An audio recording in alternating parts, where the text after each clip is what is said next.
అదేవిధంగా ఈరోజు వారు తీసిన పుస్తకం కూడా నేను నిజంగా ఇప్పుడే కొద్దిగా తిరిగేసాను, మొత్తంగా చూడలేదు. కానీ మా దేశపతి సీనన్న నాకు అన్ని చెప్తుంటాడు. వారితో ఉండే నా సాన్నిహిత్యం వల్ల నేను చాలా విషయాలు తెలుసుకుంటూ ఉంటా, వారి ద్వారా నేర్చుకుంటూ ఉంటాను. నిజానికి ఈరోజు కౌముది కిరణాలు అనే ఒక మంచి పుస్తకం తీశారు. ఇందులో చాలా విషయాలు కూడా మనసుకు దగ్గరగా మనందరికీ నిత్య జీవితంలో మనం అనుభవించేటువంటివే. వారి గురించి నేను విన్నాను.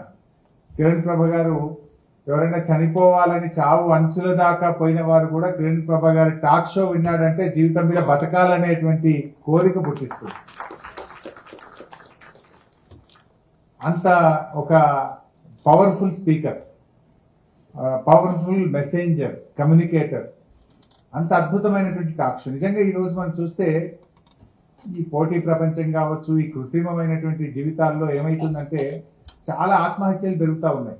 నేను తెలంగాణలో, తెలుగు రాష్ట్రాల్లో ఎక్కువ పత్రికల్లో చూసినప్పుడు, ప్రజల్లో చూసినప్పుడు ఏదో కోల్పోయామని వెంటనే ఇంటర్మీడియట్లో పాస్ అయ్యామని ఫెయిల్ అయ్యామను, 10th ఫెయిల్ అయ్యామను, ఎంసెట్లో ర్యాంక్ రాలేదను, ఉద్యోగం రాలేదను, లేదా లాటరీ రాలేదను, ఇంకా ఈ మధ్య ఆన్లైన్ గేమ్లు ఆడి అప్పుల పాలైపోయి ఆత్మహత్యలు. రోజు ఎక్కడ చూసినా ఏదో ఒక భార్య కోపానికి వచ్చిందనో, భర్త దిక్కిందని భార్య, భార్య దిక్కిందని భర్త, రకరకాల కారణాలు, క్షణిక ఆవేశాల మీద ఆత్మహత్యలు జరుగుతూ ఉంటాయి. మనిషి బతకై సాధించాలే కానీ చనిపోయి సాధించేది ఏముంటుంది?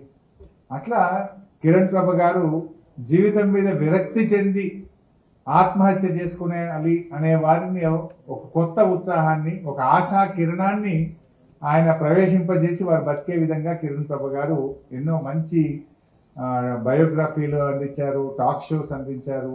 ఆయన ఎంతో ప్రయత్నం చేస్తూ ఉన్నారు. అంటే ఇది ఒక సమాజ సేవ, ప్రజలకు ఒక మంచి మార్గనిర్దేశకం. ఎవరిపైన నాకేంటి అనుకుంటే ఎవరు ఉండదు ఈ సమాజం. ఎవరికి వాళ్ళు తనకు తోచినంత ఈ సమాజానికి నా కాంట్రిబ్యూషన్ ఏంటి, నేను ఈ సొసైటీకి ఏమందిస్తున్నాను అనేటువంటి ఆత్మవిమర్శ ప్రతి ఒక్కరిలో అవసరం. అది మనం కిరణ్ ప్రభ గారిలో చూస్తూ ఉన్నాం.